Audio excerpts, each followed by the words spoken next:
So, by the way, I'm Merianne Oliverio, no, and my topic is about forensic psychological assessment, no. So,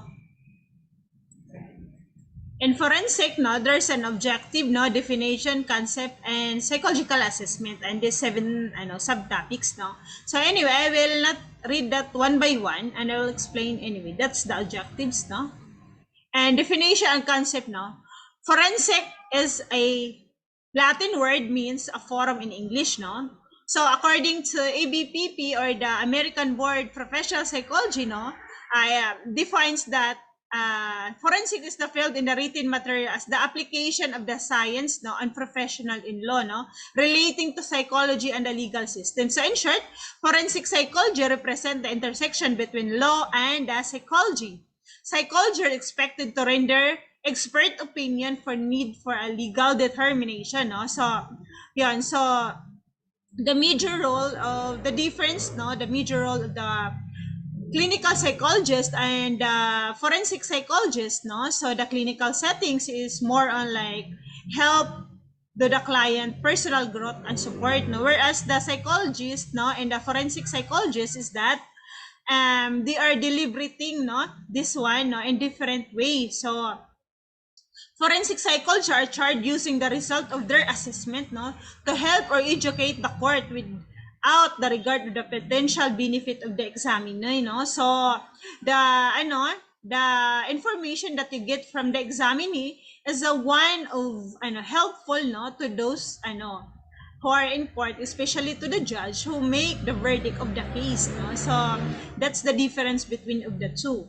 So the evaluation of malingering and deception, no. So in forensic psychological testing or the assessment, this evaluation is very important regarding to rule out the malingering issue, no. So evaluators in forensic context cannot accept unquestioning a responded answer, no, invalid or representation and mental state, no. Actually, it doesn't mean that you do not believing someone, no, but in order only because in forensic, uh, if you are undergo questioning and a forensic psychologist, meaning to say that you are committing a crime or there is someone is involved, no, there is someone who are died, no, someone who are commit murders, no, therefore you are become the eyewitness or you are the defendant or you are the accused, no. So or you're a what you call this one, a victim, no. So it's a very crucial for this one, no. So it should be that the evaluator will question, cross-examine everything, no. So as what they said, no, forensic expert must consider possibility the examine, no, malingering attempted to distort the test result, no, because of malingering, exaggeration, and defensiveness, no, neither nor, no. So simulation or malingering can be defined as intentional counterfeiting disease, no, with the benefit of instinct, no, like that one. So misattributing, like that. So in clinical examination, of course, no, in malingering, if there is something like monetary benefit out from it, no, sa example, no, if the physician or the ophthalmologist rolled out like this, no, so example, no, if you're already working in in a factory, no, so something like working how many years working, no, and after that one, so you're regarding you're going to retire already, no, and then your PC, no, the ophthalmologist will roll out that you already have a loss of the eyesight, loss of like this, and of course you get something from the insurance, no, so you get the monetary benefit of it.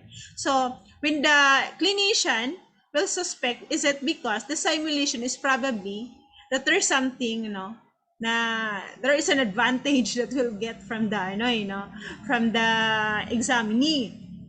So they probably, it is a simulation. It is a lingering one. It's not real, no? So the trust of the client's response, no? Rarely, no, the clinical psychologist question truthfulness, the motivation of the patient statement to test responses. So not all people, no, are telling the truth, no? Because sometimes they are faking good, they are faking good or faking bad of it, no? So para hindi sila madiin sa case na yon or kung ano mang nangyari, no? So However, in forensic assessment, the motivation to consciously distort is deceived to the respond, no? To deceptively is readily apparent, no? Consequently, forensic psychologists cannot take the word into client certainly. Of course, no? Because there is something, there is a crime, then if they will, I know, they will answer it wrongly, it might be they will be convicted, no? So, the forensic psychologist should be very clever enough or skillful enough that is it not because that they are witness the crime, and then she or he was pointing that that is the person, meaning to say that is the real person who is the culprit, no? So there's a lot of things, no, behind of that. The scope of the work of forensic psychologists, no, for example, the child custody decision, no, of course the forensic psychologist also is help to the to the jury and also to the judge to rule out, no, sometimes that it's beyond, no, of the control of the beyond the naked eye, beyond the naked eye, no, beyond the situation, no, interpreting the situation, no. Example, the child custody decision, of course, no, it's a very important for the environment of the child who are presenting of that issue, that should be the child who have very secure environment, very good life, very good something like that, no. So it's a very important that the what you call the surrounding of the clients, he had surroundings who are peaceful, who have loving family members, who have to give love and care and support and security, no. Ayan. And regarding also in a jury selection, of course, the forensic psychologist is also trained regarding to select a jury selection in the sense that there is a jury who are invited, no, to become a jury in the court, no, to help to solve that crimes is not really relevant or not really what you call this one fit for being a jury in that case, no. So of course the forensic psychologist is the one who filtered that one, no. Here in the Philippines, we don't have jury system, no, because usually the jury system is that it is expensive, na it composed 5 to 10 or 12 sometimes, no. Here in our country, Philippines, is just only here, no, the judge, and 1, 2, 3, and then rolling the court, no, something like that. Here, we don't have it, no. So in USA and Canada, that's a jury system who are adapted. So, carrying out competency evaluation, of course, no, the competency evaluation is very much important, no, that the defendant and also the victim is, they understand what's going on, no. The victim who are, filing a case to the, offender is that, they understand what's going on, what's the sanction, no, anong kalalabasan, no, what will be the outcomes kung maghain ka ng petisyon laban, especially, no, kadugo mo siya, papa mo siya, kapatid mo siya, something like nag-accuse ka na ng rape, no, something like that, and then papa mo siya. So, what will be the impact into your family regarding that one, no? So, dapat alam mo yung mga consequences, hindi lang basta umiyak ka dyan, gusto mo lang magpaawa effect or something like that, of course, no? We need also the evaluation for that. And also, kung sino man yung, what you call this one, the accused, no? The offender, no? The respondent of that case is that, of course, also, no? His, he can be sane enough, no? Sane enough to understand, no? What's going on, what's the ruling in the court, understand the proceedings, no? Something like that, na ito yung case na inano sa kanya, sane enough siya na makaintindi lahat sa nangyayari. So disposing as an expert witness in a court of a law, no? So of course, no, a forensic psychologist, no, is one who are very helpful regarding that, explaining, no, everything regarding of that situation.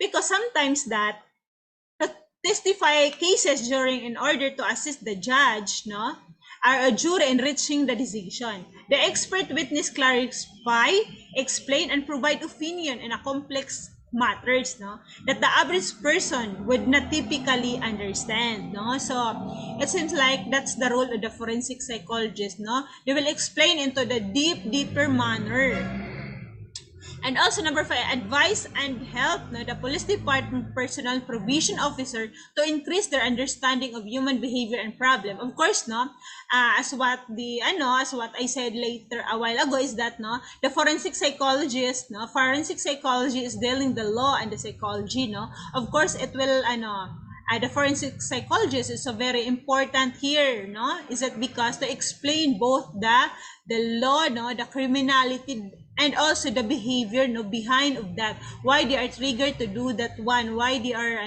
something like that, it resulted that way na sa pangyayari na yon. So the forensic psychologist can help to the officer to solve or give a higher or increased understanding regarding of that issue.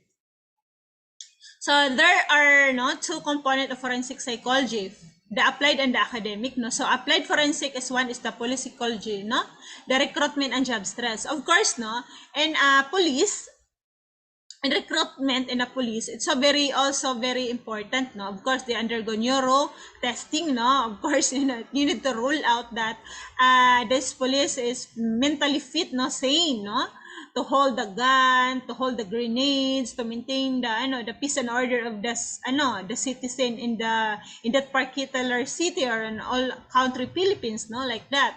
And also that police also is a very high job stress, very stressful job, It seems like they are maintaining the peace and order, so whatever happens, they are the one first in line to respond of that issue, And also the job stress of the police.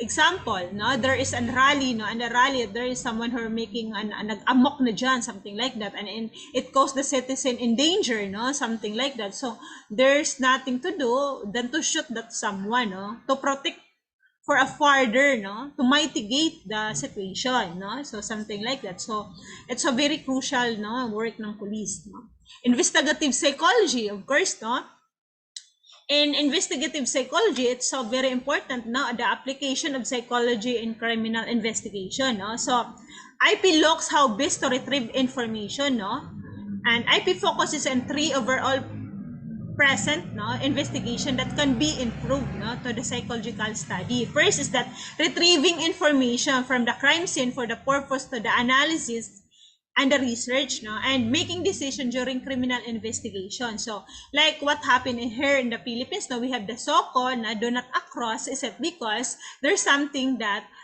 further, they are preserving the scene because they thinking that if might be that there's something who are very important there, in the scene, might be the DNA was dropped, might be the fingerprints, the footprints or whatsoever, na they can get something information, na to identify the culprit of that person, if they're committing a crime.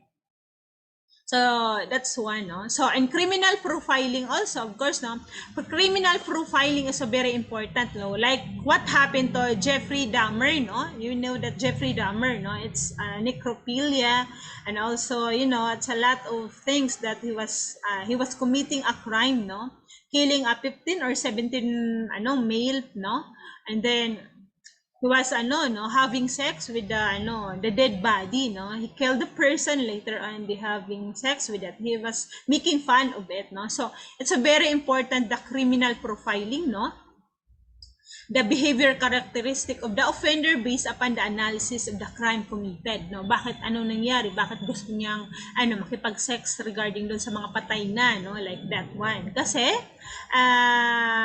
naka-experience siya ng rejection, Wala siyang pagmamahal growing up like that, Tapos nung nagkagusto siya, knowing that gay pala siya, Like that. And then of course he found out if you are a dead person, therefore hindi ka naaayawan. Therefore mas nasasatisfied yung fantasy niya doon, Mas okay sa kanya yung ganung mga bagay-bagay, So hindi pa siya nasatisfied nung pinatay something, like gusto pa niya, kainin, something like that, naging cannibal na siya, Something like that, So that's very important.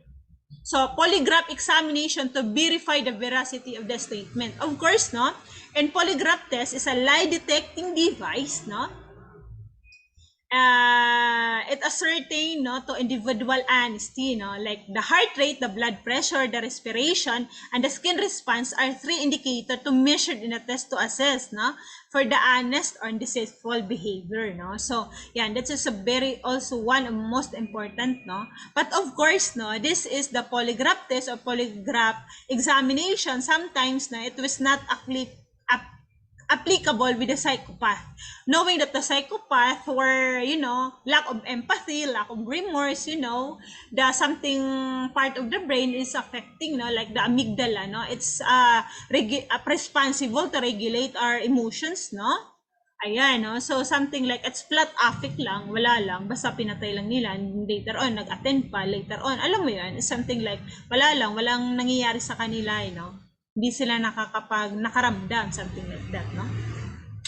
The brain mapping is to assess experiential knowledge of the subject regarding the crime under investigation. So, in a brain mapping also, it's a very also important, no, is that, no, na they are interrogating, no, and there's something in our brain who are activated, no. So, later on, no, they will scan our brain and they will found out, no, that this region of area who are responsible of lying, no, deceitful behavior is something that he or she is not telling the truth, no, is something like, if in our eyes, something like that, no, na when saan ka sa time na yon, no, something like ayun, gumagawa ka pa ng kwento like that one, so nakikita nila or napapansin, so there is an activation of the part of our brain na responsible for that, no? So nakikita ng forensic psychologist yan.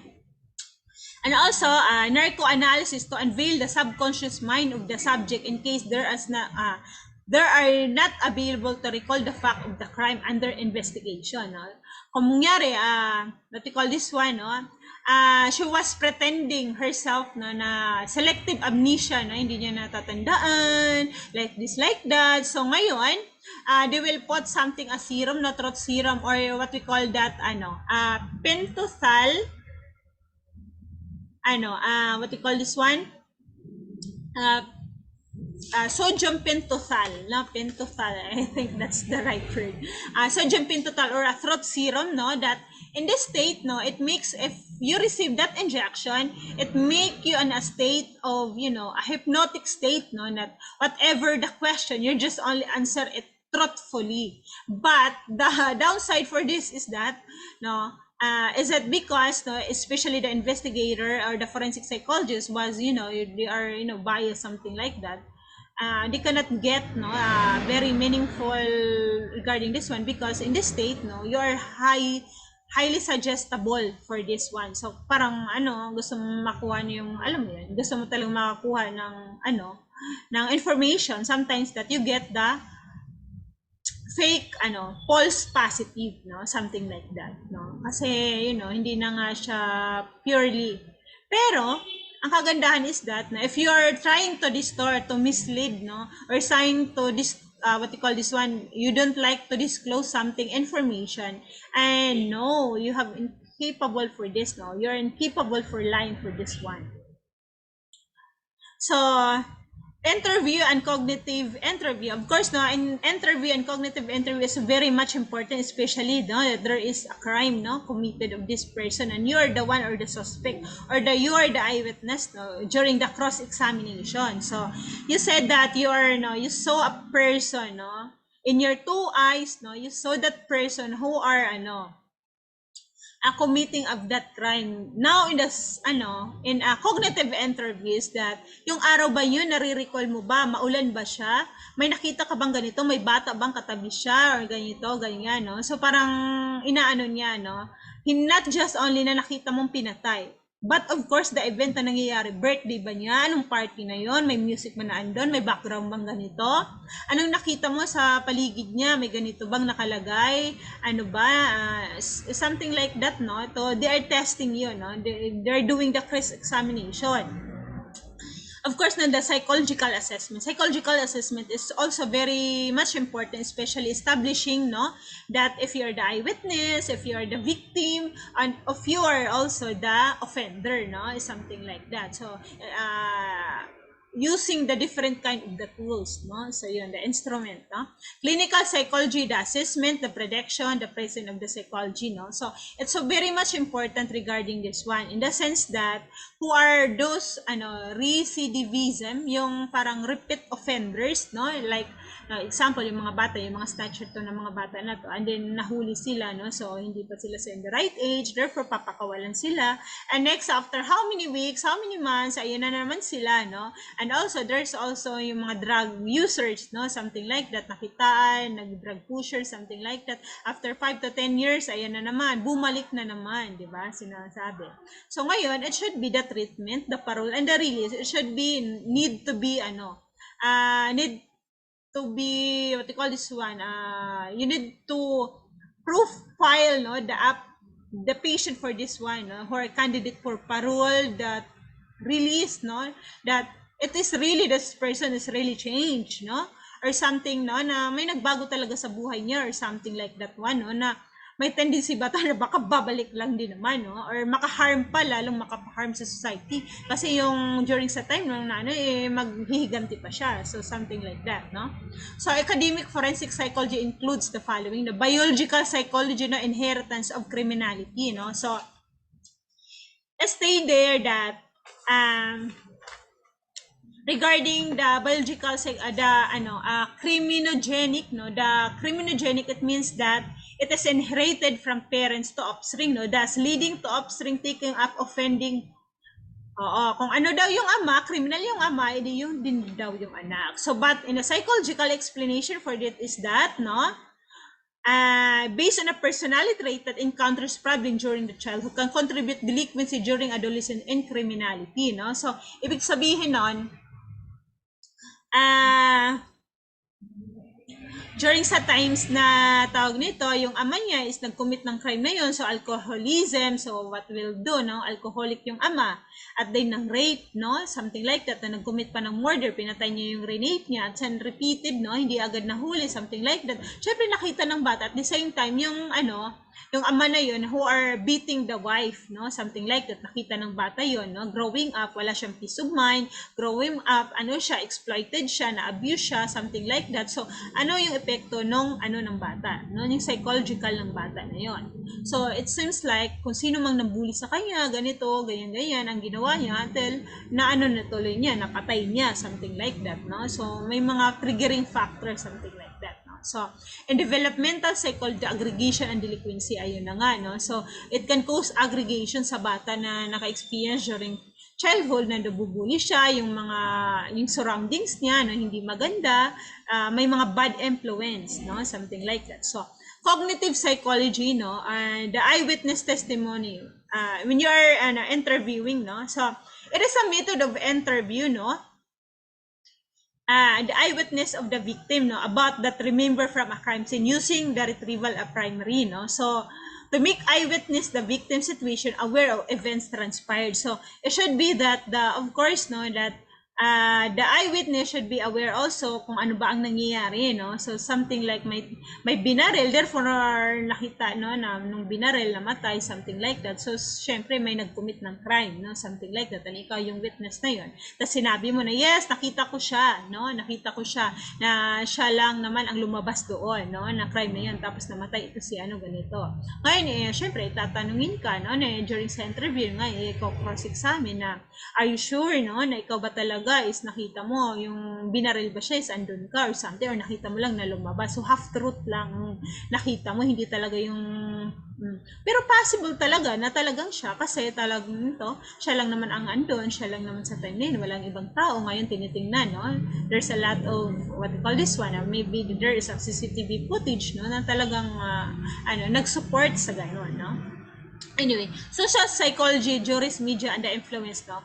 Social psychology, especially in the court, no. So, in social psychology in the court, in the sense that, of course, no, the jury, no, something like that, no, na their perception about the cases, sometimes, no, na panood nila, narinig nila sa mga nakita nila, yun, nabasa sa newspaper na ganito, it's same, therefore ito yung niya, ito yung opinion niya regarding that one, no. So it's so very much important, no, that you need to understand everything this one, no, before you conclude, no.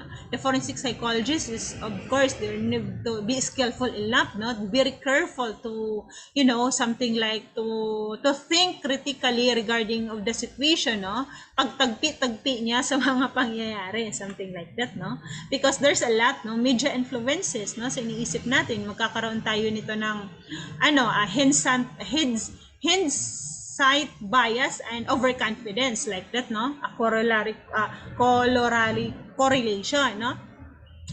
Role of forensic psychologists in criminal justice system, no, at the interrogation level by application of scientific methods, like, of course, no, during this time, no, yung interview, cognitive interview, the polygraph testing, no, the brain mapping, ayan, no, yan daw yung ginagamit, hypnosis, the narco-hypnosis, ayan, no, so criminal profiling, kung ano ba yung motive, o may motive ba talaga, ano bang nangyari sa kanya, na nakumit niya yung crime, like Jeffrey Dahmer, no, at saka yung si Eileen Wuornos, no?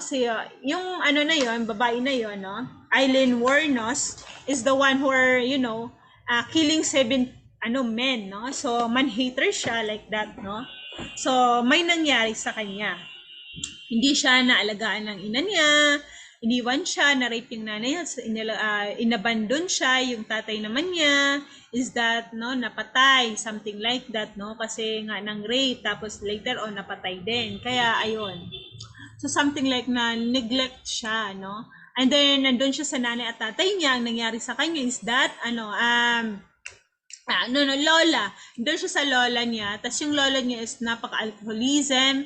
At saka, sinasaktan siya. Mura ng mura, something like that. Yung lolo naman niya, the grandfather is like, naman din, parati siyang pinapalo, like that, no? So, growing up, unstable yung environment niya. So, yung psychological, no, naapektuhan siya, no? Something like, growing up, no, nagkaroon siya ng boyfriend or something like that, no? Ang ginawa niya nung syempre, no, na medyo nagkalabuan or something, no, nakumit niya yung crime na yon, and then later on tumira siya dun sa palabuyan, like that, no, sa wood, no, sa tree, no, under the tree, no, ganyan, no, doon siya tumira, and then they're offering about the sex, no. Yun, ganito lang daw, bayad sa kanya, ganyan. So, ready na siya makipag-sex, no? So, syempre, maraming nagkasimura na.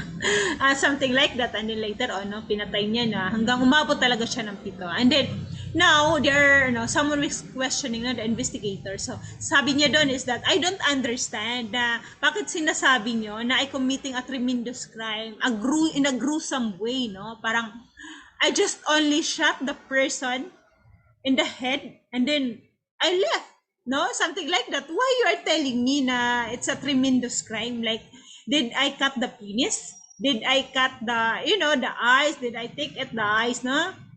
Did I cut all over the body parts? Hindi, di ba? I just only killed that person, and later on, and then left, no? I drive away, something like that, and I get something, na mapakinabangan doon, something like that lang. Why it's in a gruesome way? So, she don't understand in that way, no, na ano ba yung nangyayari sa kanya. Siguro it's because she do not really understand what is love, what will be the ano ba talaga yung nakumit niya, something like that, kasi walang nag-explain sa kanya. Hindi rin siya nag-aral, parang nag-aral siya in a lower grade, but later on hindi na siya tapos wala nag-explain sa kanya. Purong cruelty, cruel yung society na kung saan andun siya, no, like that, no, hindi siya nag-okay sa lahat ng like what you call this one, during sa parents niya, during sa nakagis na niyang mga magulang, yung grandparents niya, hindi rin okay. Therefore, para sa kanya is that hindi niya naiisip yon. So, ayun, no? So, at the judicial procedure level, no? By presenting evidence, though, by assessing the mental status of the offender victim, no? Competent to stand trial to take a criminal responsibility. So, of course, no? And the judicial procedure level, no? So, it sounds like guys sa kanya, no? So, pag once na tinanong siya, no, like that, no, si Eileen Wuornos, no, from the USA, and she's the one of the serial killer in the US, no, killing 7 men.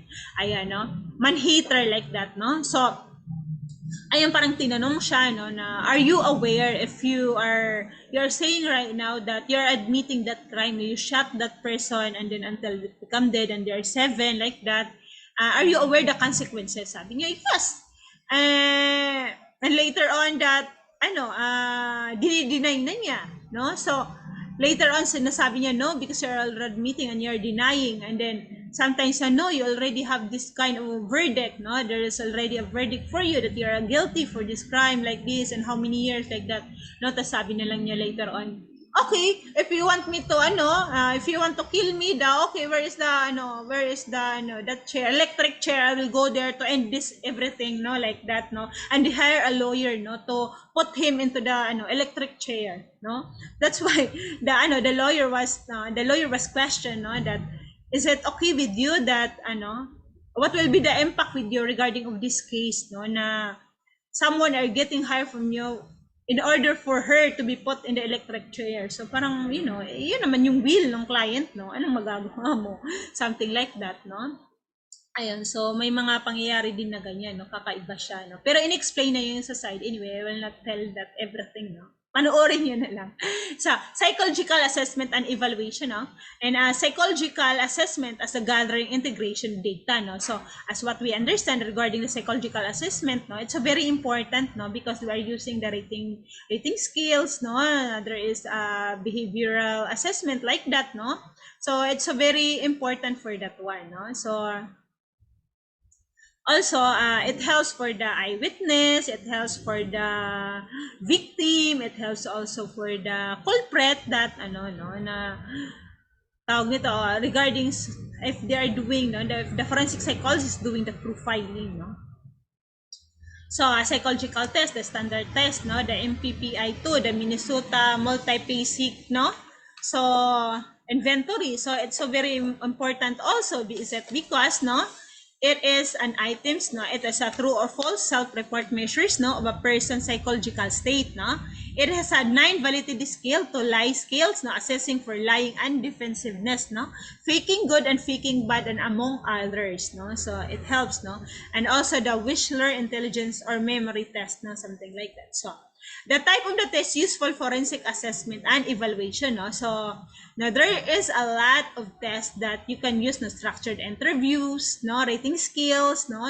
Meron. So ito pa, competence assessment instrument for standing trial. So there's a lot, no? Because this guy, no, that appraisal for, the legal defenselessness, no? An unmanageable behavior, no? So a quality relating to the attorney, no? So it will measure for that one, no? So sane enough ba yung yung andun sa tumatayo, example that there is a crime committed, no? Yung dalawa, either the akusado at saka yung biktima or something, no?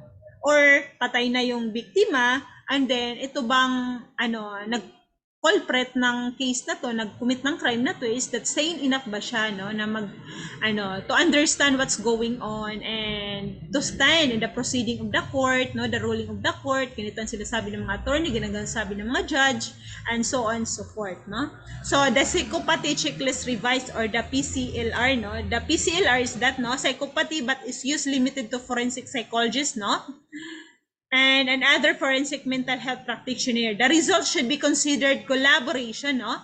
Only the part of the broader comprehensive assessment. So this PCLR is that it is one of the tools that you will use, no, together the other tools, instrument, no? And also there is also a Kai and mental retardation, no? So ayun, no? So because it's also important, no, na to to predict that someone who are standing in trial who have lack of empathy and emotional depth, no, so and then a grandiose sense of self-worth, no, so exaggerated, something like that. So meron ngang nakikita mental retardation, no, hindi siya fit. So it's a very important also, no, to know, no, itong cast MR, no. So yon, there are also many other instruments used in the settings can be used in forensic psychology. So cast MR is that competency assessment for standing trial, no. Yun, cast MR, no? For the mental retardation. So, that is cast MR, no? So, ayun, isa pa to, yung mga personalities, of course, to the malinggiring, the cognitive quest, and including the IQ, ayan, no? So, whenever any test is used for forensic evaluation, important factors under the consideration, no? So, sufficient research, the norm with the population similar of the examinee, no? Adequate taste, development, and psychometric properties, and ability to link the test result conclusion regarding the referral questions, no? Of course, no, if there is a referral regarding about, no, na this person is committing a crime, there is a murder happening, no, something like that, no, if it's eyewitness, it's so very much important. Anyway, thank you. This is my references, no, so that's all.